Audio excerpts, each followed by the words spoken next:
Hi everyone, welcome to this week.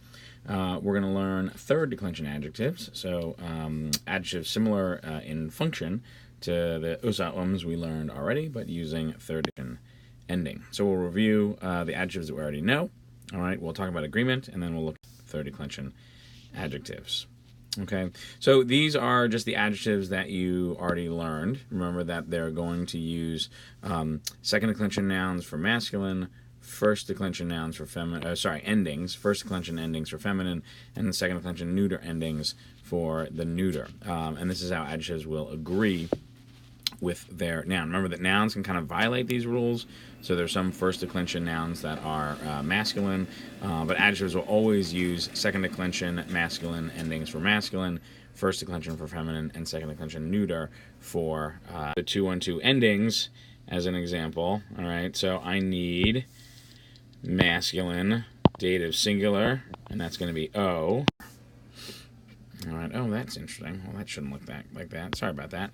So what this says is agreement is same, gender, number, and case. When I did the PowerPoint, it was all visible. My fault. All right, and that's very important, all right, because agreement is not same ending. Okay, and as we're introducing a new set of endings for adjectives, we're now adding another layer of overlapping endings that don't necessarily have the same gender, number, case. So for instance, if we look at reggie, which is a third declension noun, and alti, which is a 2-1-2 or us adjective, they certainly have the same ending, but they by no means agree. So reggie as a third declension noun is dative singular masculine, all right, and alti as a 2-1-2 adjective is genitive singular masculine or neuter, or nominative plural masculine only. All right, so it's real important to keep that in mind about agreement equaling same gender, number, and case, not same ending. It becomes more and more important the more endings and forms we learn that you are aware of gender of nouns and the declension to which a word belongs. A noun for its endings, and adjective for whatever endings it's going to use. All right, so I put some sort of instructions in terms of how to determine agreement. So you always start with the noun because the noun determines things. So you're dealing with the gender, the number, and the case of the noun. So in this case, for reggie, if we go back to that example, we know that reggie is dative, singular, and masculine. All right, and again, you might need to look up the gender of the noun.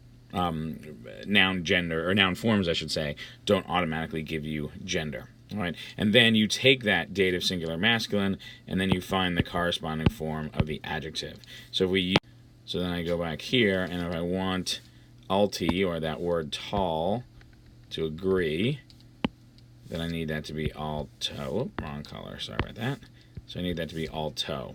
So reggie, alto now agree because both are dative, singular, and masculine, even though the endings are different. And I can't emphasize that enough, that same endings don't always equal agreement. They might. Certainly if I have a second declension noun and a second declension adjective, or a third declension noun and a third declension adjective, oftentimes they will have the same ending. But that is coincidence. Same ending does not automatically mean agreement. All right, and so this is just a little rundown of some agreement things, kind of emphasizing what I just said. So nouns have gender assigned to them. It doesn't matter what declension they are. Yes, certain declensions will have common genders. Most first declension nouns are feminine. Most second declension nouns are masculine. Second declension has some neuter and a few feminine, though those are fairly rare. All right, and I sort of do that in the second bullet point there. All right, and then adjectives will have certain endings assigned to them. But for instance, here, as an adjective, first declension will always be feminine, no exception. And we just go over an example here with, again, altus. All right, so puella is a feminine noun of the first declension. Nauta is a masculine noun of the first declension. All right, if I wanted to say the tall girl in the neuter, it would be puella alta. All right, feminine, nominative, singular. If I want to say the tall sailor, it would be nauta altus. All right, and it's going to be nauta altus because nauta is masculine. So I need for the adjective the masculine ending, and for the adjective the masculine ending is that us. So puella alta, the tall girl, nauta altus, the tall. All right, so let's move on to third declension adjectives. Excuse me. For the most part, these endings are going to look and be familiar. You can see same as noun, same as noun, same as noun. All right, here in the ablative, you've got a slight difference.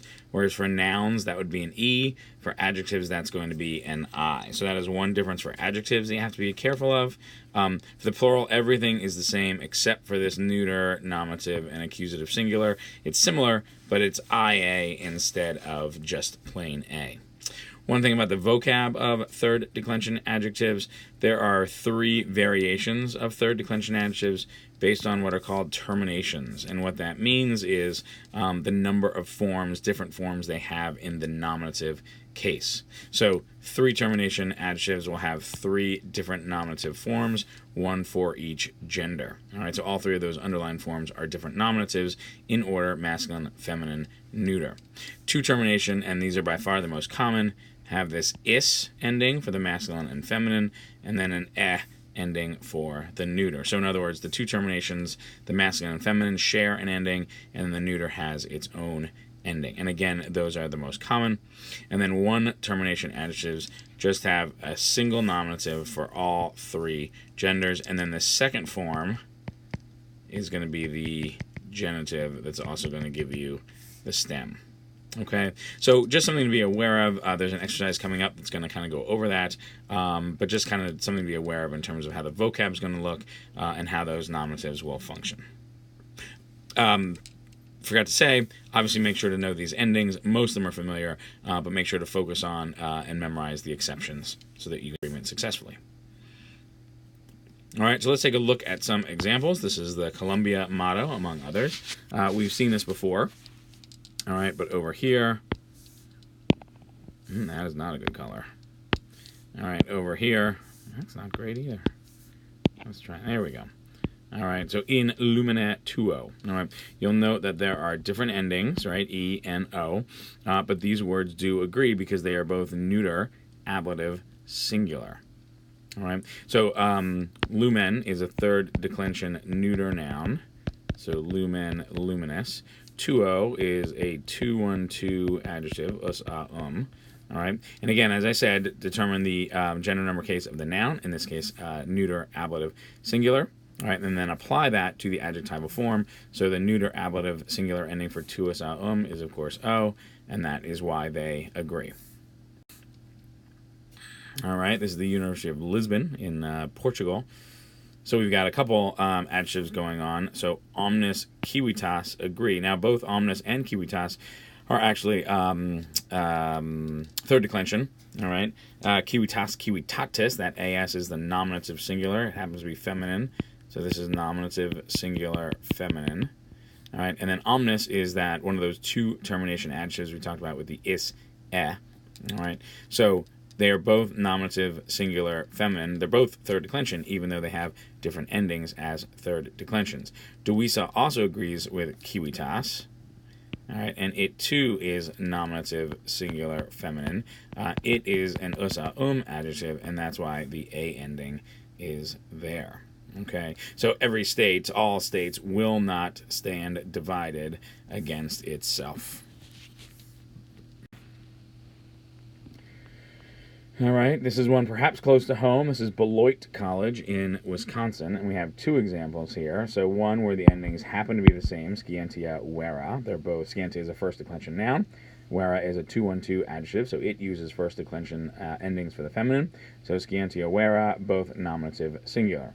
Fide pura, on the other hand, and that's a long A. Fide pura, on the other hand, fide is a 5th declension noun, which we don't know yet, but that E ending is the same as in the 3rd declension. That is the ablative singular, and so ablative singular feminine for fide. All right, and pura from porus the ablative singular feminine for pura, of course, is going to be that long A, and that is why they agree. All right, so again, I can't emphasize enough, you have to know the vocab information, take the time to look it up, and don't go by like endings. You have to go by same gender number case. Determine the gender number case of the noun, and then apply that to the adjectives. All right, and we've seen this one before, I believe. This is my son's high school. All right, so race parwai. Again, race is a 5th declension noun, which we haven't learned yet, but it does use a lot of similar endings to the third declension, though not all. But race is nominative feminine plural. All right, and then par wus and so the nominative feminine plural of us is that ae ending, and you can kind of see it in there, and that is why they agree.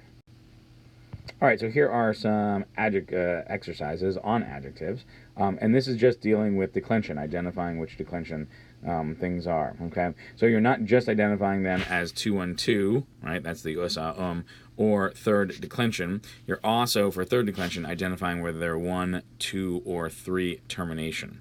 All right. So in other words, this is going to be 2-1-2. Right, because of my us, Number 1 here is going to be third declension, and it's going to be a 1 termination. That form par is going to be the same nominative for all 3, masculine, feminine, and neuter, and then par is there is the genitive. For number 3, it's going to be third declension, but it's going to be a 2 termination form because of that is and that eh. All right, so go through. None of these are from vocab. The idea is to just deal with words that you're unfamiliar with to put this to the test. All right, so go through and practice identifying which conjugation they come from. All right, so now we're just forming adjectives in the specified case, number, and gender given. So in other words, omnis, omne, third declension adjective. So going to use those third declension adjective endings. Feminine accusative plural, that is going to be omnes. All right, so fortis, forte, neuter genitive, plural. Again, third declension adjective, that is going to be fortium. All right, and then you go down from there.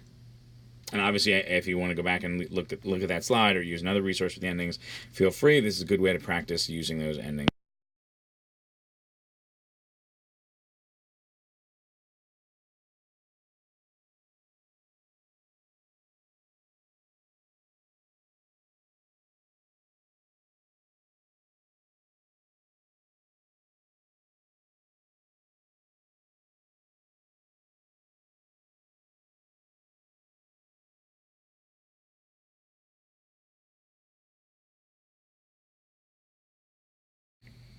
All right, sorry about that, little technical glitch. Or it can be nominative plural masculine, and that's going to be omnes. Oh, well. Oh, there we go. Omnes. All right, I forgot to change the color back, but you get the idea. All right, I'll do one more. So Felix, Felix, Calsam. So Calsam is accusative singular feminine, and so the accusative singular feminine of Felix is Felicem. All right, but again, note that in all of these so far, you have different endings, even though they still agree, and that is vital to remember and focus on when you're doing this. All right, so let's take a look at this week's summatives. All right, so you're identifying the adjectives by case number and gender. If it can be multiple things, include all the possibilities. All right, now I'll do number 1 and number 2 and leave the rest for you. Number 1 can be tricky. Oh, there we go. All right, because we're used to that E ending being ablative singular for third declension, but remember for adjectives, it's not ablative singular. All right, so for adjectives, it's going to be neuter, nominative, and accusative singular. And that's it, right? Because remember, the ablative singular is going to be I instead of E. So for those 2 termination adjectives, those is, adjectives, that is going to be neuter, nominative, and accusative singular. All right, and then potentium as a third declension adjective with that IUM, that is going to be genitive, genitive plural, all right, masculine, feminine, and neuter. That's going to cut across all 3 genders. All right, and then part B, translating sentences. All right, so again, watch out for agreement, especially with these new endings thrown in. So both brewe and difficile are going to agree with bellum. Again, that's that same E ending that we saw in number 1 above. It's that neuter nominative singular ending. Bellum is a neuter noun of the second declension. All right, so the war was short but difficult for the people. All right, so the war was short, brewe, but difficult, difficile, dative for the people. All right, let's move on to the writing. All right, so you're making these little phrases into Latin, and then there's a case specified. Obviously, the number you'll get from the English. So number 1 is singular, number 3 is plural. All right. So short life in the genitive. So short is brewis, brewe. Life is wita, witai. All right. And again, remember that we need the genitive. We need the singular. We get that from the English. And then make sure to know the gender of wita. It's feminine. So the genitive, singular, feminine of both. So that's going to be brewis, witai. All right. And then I'll do number 2. So every is omnis, omne. Mother is mater, matris. Okay. So nominative, singular, feminine. So omnis, mater. All right. And I will leave the rest for you. All right. So that is it for this week. Please be in touch if you have any questions, and I will be here next week. Thanks.